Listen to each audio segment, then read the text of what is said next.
কাঁদছো কেন? এটাই তো হওয়ার ছিল। এই কারণে, শুধুমাত্র এই কারণেই ওই বাড়িতে যেতে নিষেধ করি আমি। কিন্তু আমার কথা তো শুনবে না। বারবার নিষিদ্ধ জিনিসগুলোই তোমাকে বেশি আকর্ষণ করে। আর সেই মোহে পড়ে একইভাবে আঘাত পাও। কবে তোমার মাথায় বুদ্ধি হবে বলো তো? গমগমে ঠান্ডা স্বরে কথাগুলো বলে থামে রায়হান। কিছুটা দূরত্ব নিয়ে দাঁড়িয়ে হিঁচকে তুলে কেঁদে চলেছে মেরিন। বউয়ের এমন কান্নার সুরে বারংবার দীর্ঘশ্বাস ফেলছে রায়হান। নির্জন নিরিবিলি ভৈরব নদীর তীরে দাঁড়িয়ে আছে দুজনে, পাশাপাশি, তবে কিছুটা দূরত্ব আছে মাঝে। বনলতা ভিলা থেকে বেরিয়ে সোজা এই নদীর পাড়ে মেরিনকে নিয়ে এসেছে রায়হান। শুরুতে মাথা ভর্তি রাগ থাকলেও বউয়ের ফিসফিসে কান্নায় রাগ সব নদীর শীতল হাওয়ায় উবে গেছে প্রায়। কিছুক্ষণ আগে একটা সিগারেট ধরিয়েছিল রায়হান, সেটাও শেষের পথে। কিন্তু বউয়ের এই কান্নার কোনো শেষের কিনারা খুঁজে পাচ্ছে না সে। এমনিতেই শীতের আবহাওয়া, তার উপরে এমন খোলা নদীর পাড়। মেরিন শুধুমাত্র লাল রঙের জামদানি শাড়ি পরা। রায়হান শেষ টান দিয়ে ভেজা ভালুর ভেতর সিগারেটের অবশিষ্ট অংশটা ফেলে দেয়। পাশ ঘুরে বইয়ের দিক একবার তাকিয়ে গায়ে থাকা কোটটি খুলে পেছন দিয়ে পরিয়ে দেয় মেরিনকে। মেরিন কোনো কথা বলে না, তবে কান্না থেমেছে, শুধু হিচকি তুলছে। অবশেষে বইয়ের কান্না যে থেমেছে এটা ভেবেই খুশি হয় সে। আজ আবারও আমার জন্য তোমাদের মধ্যে ঝামেলা হলো, আবারও সম্পর্ক খারাপ হলো। সম্পর্ক কবে ভালো ছিল? আজ এই ঝামেলা হওয়ারই ছিল। এতে তোমার কোনো দোষ নেই। দোষ নেই, কিন্তু তোমাদের সম্পর্কে চিত্ত আমি ধরিয়েছি। যদি আমাদের বিয়েটা না হতো তাহলে তোমার পরিবারের সাথে এমন বিচ্ছিন্ন। মেরিনের কথা শুনে শব্দ করে হেসে ওঠে রায়হান। তাচ্ছিল্য কণ্ঠে বলে, 5 বছর বয়স থেকে সিদ্দিক ভিলায় আমার সাথে থেকেছো তুমি। তোমার এই লাইফে কখনো আমার সাথে ওই পরিবারের খুব মধুর সম্পর্ক দেখেছো? আমার যে একটা পরিপূর্ণ পরিবার আছে সেটা দেখেছো? মায়ের কথা বাদ দিলাম, আমার যে একটা বাবা আছে, নিজের বাবা, সেই বাবাকে হাতে গোনা কতদিন দেখেছো আমার কাছে? শোনো মিস মেরিন, এই রায়হান সিদ্দিকীর পরিবারে একমাত্র তুমি, এছাড়া কেউ নেই। রায়হান সিদ্দিকীর জীবনে তুমি আর আমার ভবিষ্যৎ বাচ্চারা ছাড়া কেউ নেই। তাই নিজেকে দোষারোপ করা বন্ধ করো। তুমি আমার জীবনে যদি নাও আসতে, তবুও আমার কোনো পরিবার থাকতো না, যেমনটা এখন নেই। রায়হান কথাগুলো বলে ঘুরে দাঁড়ায় নদীর দিকে। শক্ত মনের পুরুষ সে, তাই তো খুব সহজেই কথাগুলো বলতে পেরেছে। কিন্তু মেরিন তো তা নয়। অ্যাক্সিডেন্টে বাবা মাকে হারিয়ে অনেক কষ্ট পেয়েছিল সে। তাই তো তার মতন এমন পরিণতি তার ভালোবাসার মানুষটির হোক, এটা সে চায় না। মেরিন এগিয়ে এসে পেছন থেকে জড়িয়ে ধরে রায়হানকে। রায়হানের পিঠে মাথা রেখে দু হাতে বুক জড়িয়ে শক্ত করে ধরে রাখে। রায়হান এক হাত মেরিনের হাতের উপরে রেখে চোখ বন্ধ করে অনুভব করতে থাকে তার প্রেয়সীর উষ্ণতা। মৃদু ঠান্ডা হাওয়ায় নিরিবিলি একান্তে একে অপরকে জড়িয়ে দাঁড়িয়ে আছে দুই সত্তা। দূর থেকে কেউ দেখলে ভাববে হয়তো দুই প্রেমিক প্রেমিকা একান্তে সময় কাটাচ্ছে। মেরিনের কোমর জড়িয়ে ধরে আছে রায়হান। তবে নিজেদের মধ্যে কোনো দূরত্ব অবশিষ্ট নেই। নদীর তীরে এমন রোমান্টিক পরিবেশে মেরিনের খোপার তাজা বেলি ফুলের গাছড়ার ঘ্রাণ যেন এই রোমান্টিকতার মাত্রা আরও বাড়িয়ে তুলেছে। আজ না সেই দিনটির কথা খুব মনে পড়ছে। কোন দিনটি? যেদিন আমার একমাত্র ভদ্রলোক স্বামী ভালোবাসার কথা বলেছিল। মেরিনের কথাটা শুনে হেসে দেয় রায়হান। এক হাতে কোমর পেঁচিয়ে ধরে রেখে খোপা করা পরিপাটি চুলগুলো একটানে খুলে দেয়। মুহূর্তেই শীতল বাতাসের তাড়নায় ডানা মেলে এলোমেলোভাবে উঠতে শুরু করে রেশমি কালো চুলগুলো, যা খুব আদুরে ভঙ্গিতে ঠিক করছে তার প্রেমিক পুরুষটি। বউ, হুম। সেদিনের অনুভূতি কেমন ছিল তোমার? ভয়ঙ্কর। মেরিনের ভয়ঙ্কর শব্দটা শুনে বোকা চোখে তাকায় রায়হান, যা দেখে খিটখিট করে হেসে দিয়ে গলা জড়িয়ে দাঁড়ায় মেরিন। ভয়ঙ্কর কেন? কি বলো? ভয়ঙ্কর হবে না? সে ছোটবেলা থেকে যে গম্ভীর, ভদ্র, শুচিবাই মানুষটিকে দেখে আসলাম, যার মধ্যে প্রেম কিংবা রোমান্টিকতা নেই, অর্থাৎ একদম ভেজালমুক্ত সলিড পার্সন, সে কিনা এই আমার মতো একটা মেয়েকে প্রপোজ করলো, তাও আবার সরাসরি বিয়ের। সত্যি বলছি, সেদিন তোমার কাণ্ডে আমি জাস্ট অবাক। এর থেকে ও বেশি অবাক হয়েছিলাম, সত্যি বলতে, আমি ভাবা তো দূর, এমনটা কখনো কল্পনাও করিনি। বিভিন্ন অঙ্গভঙ্গিমার মাধ্যমে এতক্ষণে কথাগুলো বলে থামে মেরিন।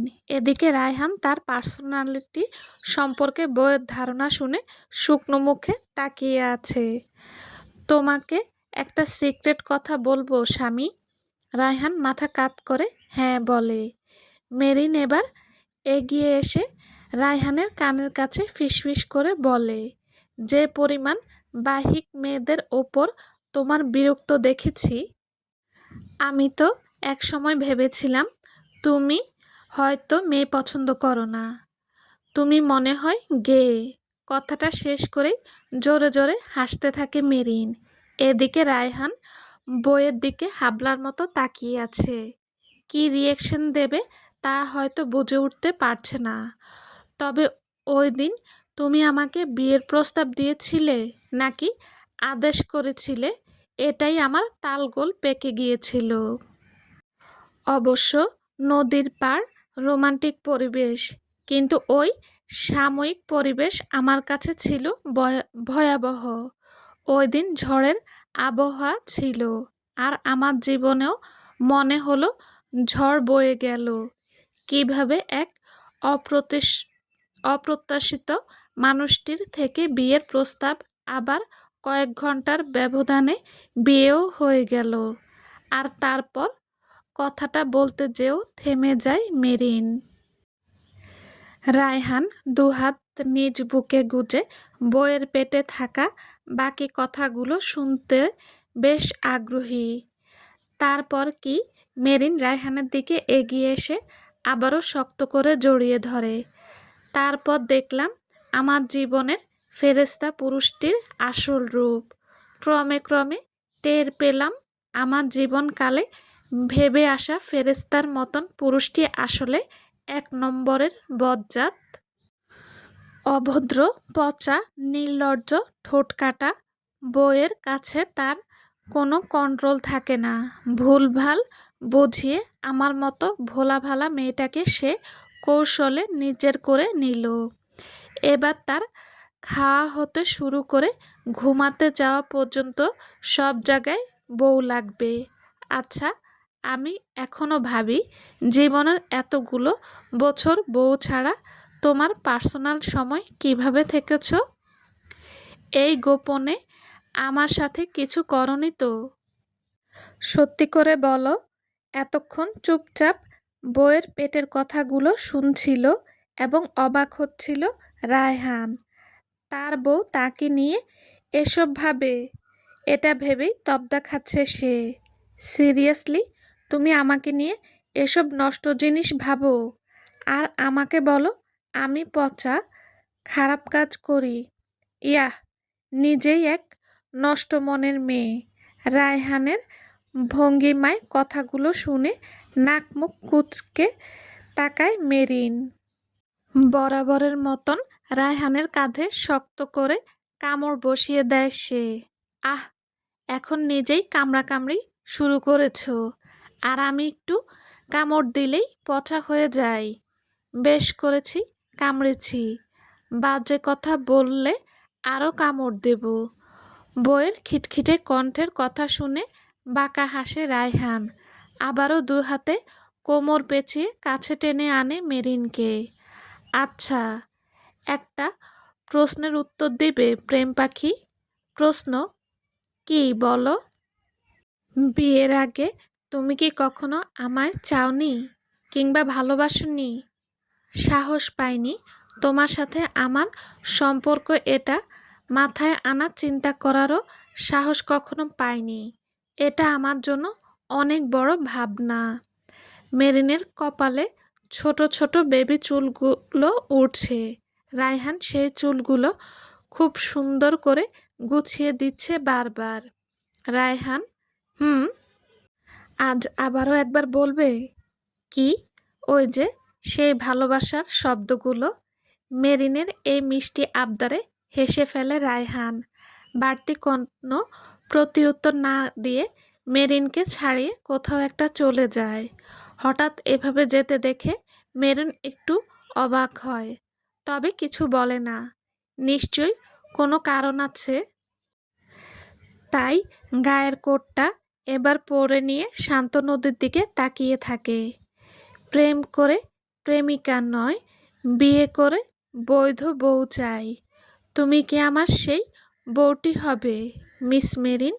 চাঁদনি রাতে নদীর পাড়ে সেই একই দৃশ্য যেন আবারও নতুন করে নতুন রূপে প্রকাশ পাচ্ছে। সেই চেনা সুরের সাক্ষী আবারও হচ্ছে এই প্রকৃতি। হাঁটু মুড়ে বসে একগুচ্ছ টকটকে লাল গোলাপ এগিয়ে পুনরায় প্রেম নিবেদন করছে রায়হান। আর তার সামনে মুগ্ধ নয়নে চেয়ে আছে মেরিন। আরেক পরশ দমকা হাওয়া আবারও তার মনকে সিক্ত করেছে ক্রমে ক্রমে। হাত বাড়িয়ে ফুলগুলো নেয় মেরিন। আলগোছে হাঁটু মোড়ে বসা রায়হানকে শক্ত করে জড়িয়ে ধরে সে। শুধু এই জীবন নয়, পরকালেও আমি আপনার বউ হয়ে একসাথে থাকতে চাই। আপনি যদি আমার জীবনে না আসতেন, তাহলে হয়তো আমার জীবনটা স্রোতের মতন ভেসে বেড়াতো। আপনি আমার জীবনের প্রথম পুরুষ, প্রথম এবং শেষ ভালোবাসা। তারা একে অপরকে শক্ত করে জড়িয়ে ধরে আছে। আর এই প্রকৃতি যেন এক জীবন্ত অনুভূতির রোমান্টিক চাদরে তাদেরকে বন্দি করে ফেলেছে। এই নিস্তব্ধতার মাঝে দূর থেকে মনে হলো ভেসে আসছে কিছু গানের স্নিগ্ধ লাইনগুলো। মন খুশি উড়বশি সেই রাতে সুর ছিল, গান ছিল এই প্রাণে। ওই দুটি হাত ছিল এক হাতে, কি কথা বলছিলে মন জানে।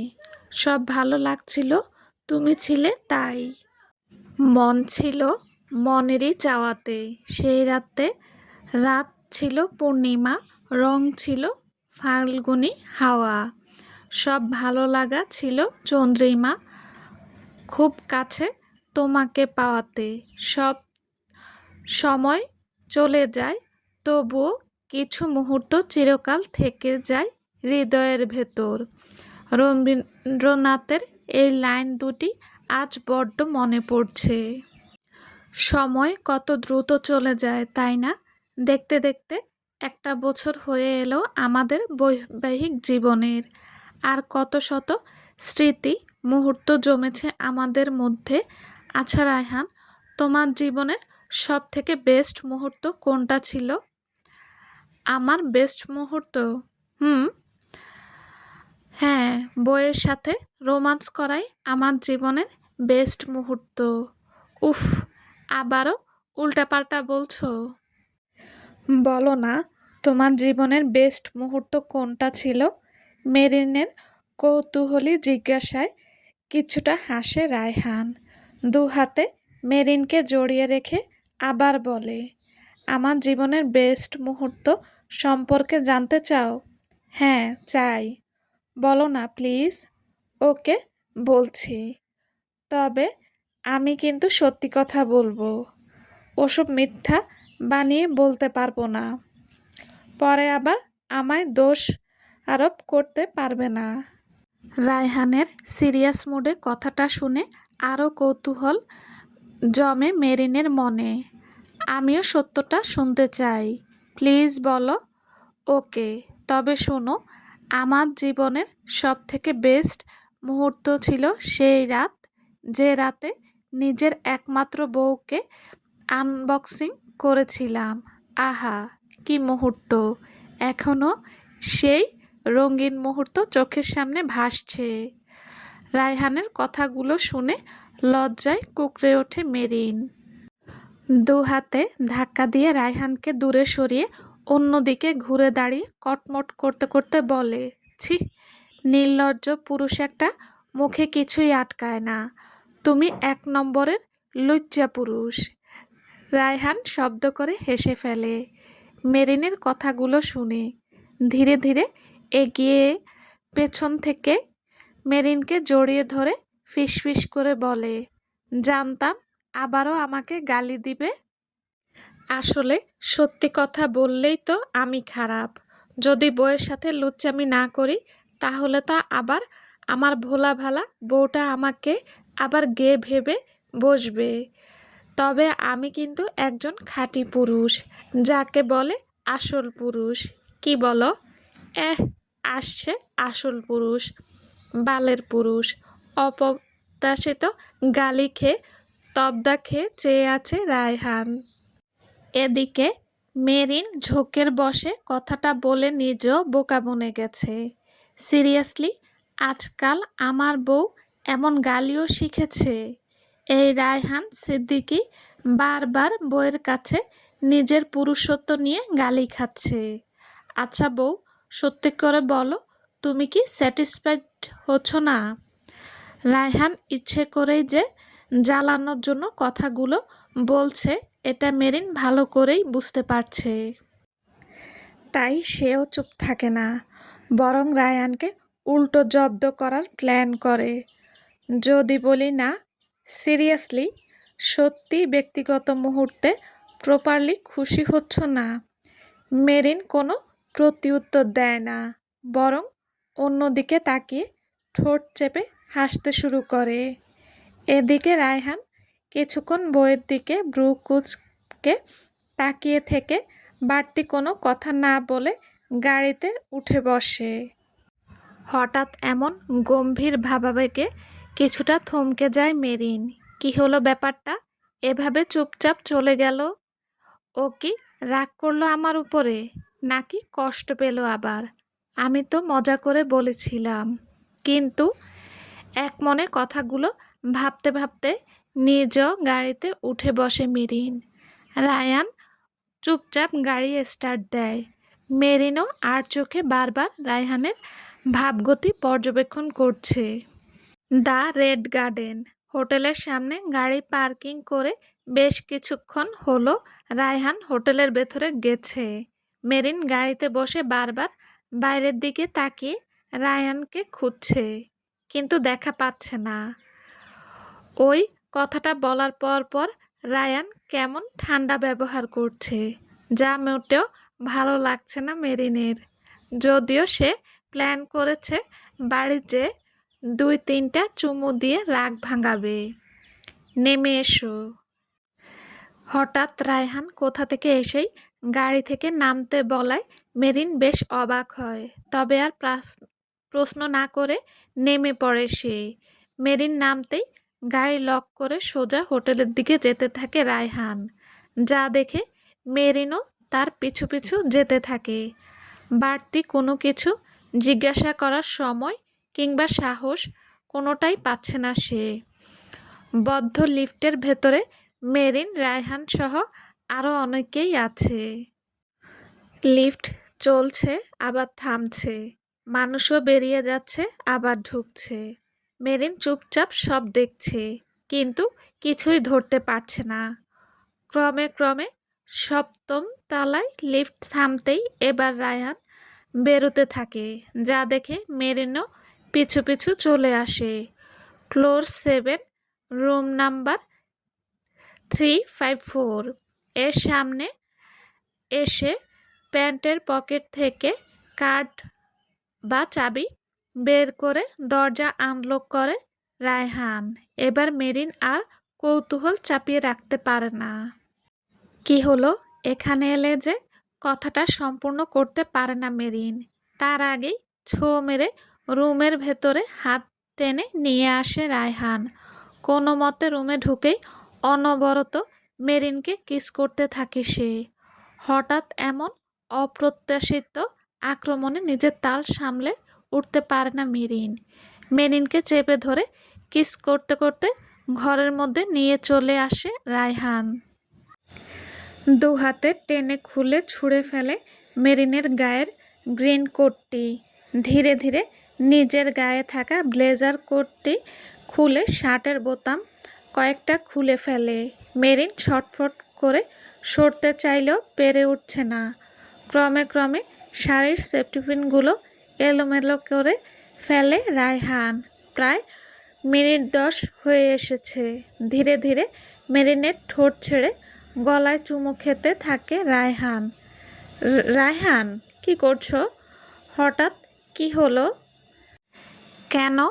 বউয়ের কাছে নিজের পুরুষত্বর প্রমাণ দিচ্ছি।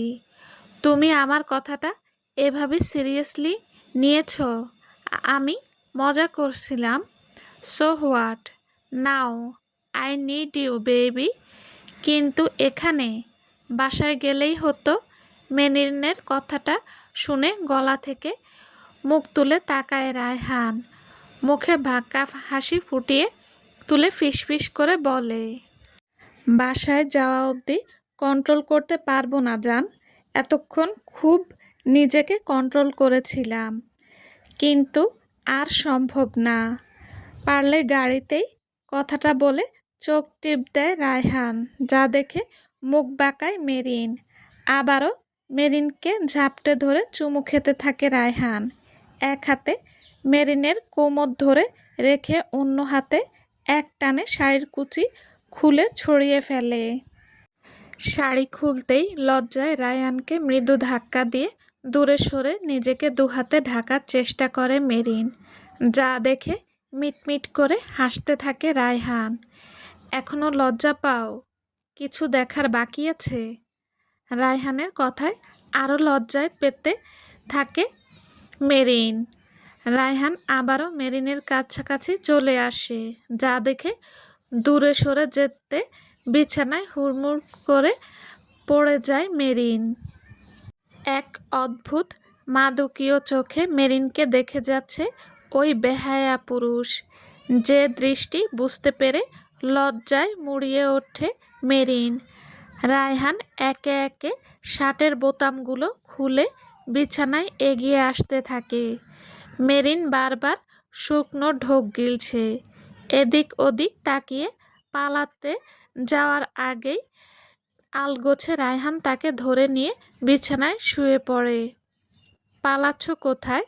আজ ছাড়ব না তোমায় মিসেস মেরিন, খুব জ্বালিয়েছ।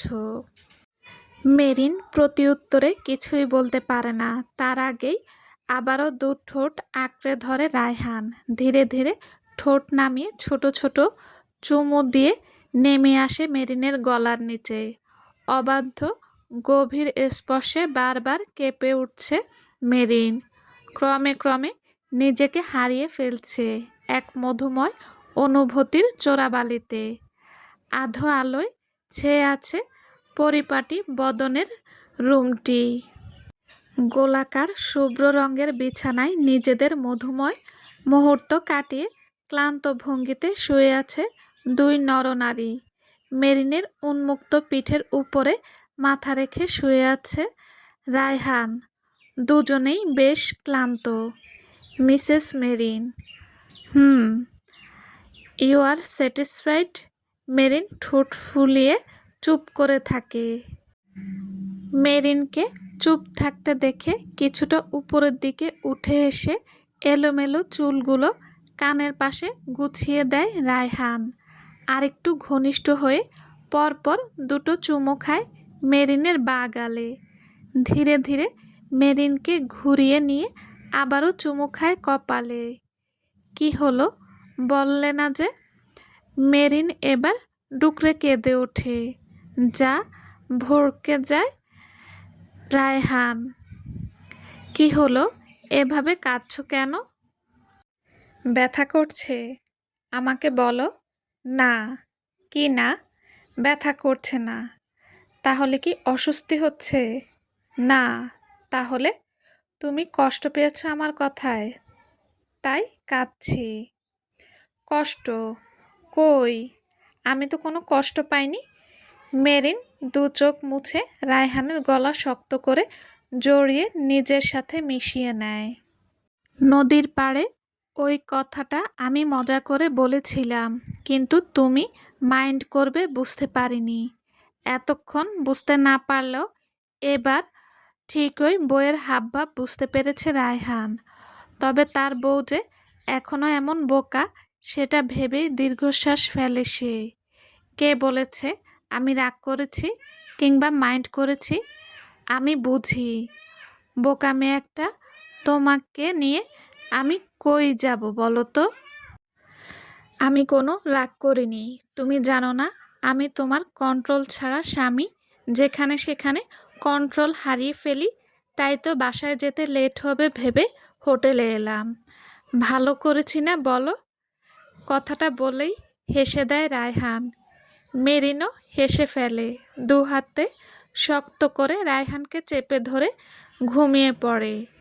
রায়হানও আর কিছু বলে না, তারও ঘুম পেয়েছে। তাই তো নিশ্চিন্তে বইয়ের গলায় মুখ ডুবিয়ে প্রশান্তির ঘুমের রাজ্যে ডুব দেয়। আরও একটি ঝলমলে সোনালি সকাল। কিছুক্ষণ আগেই ঘুম থেকে উঠে দুজন ফ্রেশ হয়ে নিজেদের পোশাক পরে রেডি হয়ে নেয়। সময় সকাল 7টা। আর এত সকালে রায়হান মেরিনকে চলে যেতে দেখে রিসেপশন এর মেয়ে দুটো নিজেদের মধ্যে সমালোচনা করছে। এরা গতকাল রাতে প্রায় 12:30টায় রুম নিল, আবার সকাল হতে না হতেই চলে যাচ্ছে। দেখ, ওদের কোনো ব্যাগও নেই। রিসেপশনে থাকা একটি মেয়ের ফিসফিসে কথাটা শুনে পাশের মেয়েটা বলে, আরে বুঝিস না, এরা হলো বড়লোক। রাতে মেয়ে নিয়ে এসে ফুর্তি করে দিনের আলো ফোটার আগেই চলে যায়। হুম। আবার পরিচয় দেয় স্বামী স্ত্রী। কত দেখলাম এমন কাহিনী, ভাবে আমরা বুঝি না। মেয়ে দুটোর ফিসফিস করা কথা মেরিন না শুনলেও রায়হান খুব ভালো করেই শুনেছে। তাই তো যেতে নিতে আবার ফিরে এসে রিসেপশনের সামনে মেরিনের হাত চেপে ধরে দাঁড়ায়। হঠাৎ আবারও রায়হানকে আসতে দেখে মেয়ে দুটো একে অপরের দিকে কৌতূহল নিয়ে তাকায়। এদিন কে মেরিন কিছুই বুঝতে পারছে না। রায়হান পকেট হাতড়ে নিজের ফোনটা বের করে মেয়ে দুটোর সামনে ধরে। এই যে, ভালো করে তাকিয়ে দেখুন, এখানে এই ফটোটাতে এটা আমি, এবং পাশে আমার বউ। এটা যে বিয়ের ছবি, খুব ভালো করেই বুঝেছেন। আমরা যে বিবাহিত কাপল এটাও বুঝেছেন নিশ্চয়ই। নেহাত রাতে নিজেকে কন্ট্রোল করতে পারিনি, তাই আপনাদের এই থার্ড ক্লাস মেন্টালি হোটেলে এসেছি। আগে জানলে এখানে আসতাম না, বরং গাড়িতেই। রায়হানের কথা শেষ করার আগেই আলগোছে তার মুখ চেপে ধরে মেরিন। আর কোনো দিক না তাকিয়ে রায়হানকে টেনে ধরে হোটেল থেকে নিয়ে যেতে থাকে। এদিকে রিসেপশনের মেয়ে দুটো এখনো রায়হানের কথায় লজ্জা পেয়ে তবদা খেয়ে চেয়ে আছে। আর তাদের থেকে কিছুটা দূরে হোটেল ক্লিনার সকিনা বিবি পান চিবুতে চিবুতে রসিয়ে বলে ওঠে, আহা, ট্রু লাভ, ট্রু কন্ট্রোল, হে হে। চলবে। আসসালামু আলাইকুম। প্লিজ প্লিজ আপনারা অনেকেই গল্পটা পড়েন বা শোনেন। প্লিজ একটা করে লাইক কমেন্ট করে যাবেন। প্লিজ কমেন্ট না করতে পারলেও অন্তত একটা লাইক দিয়ে যাবেন। Please please. আল্লাহ হাফেজ।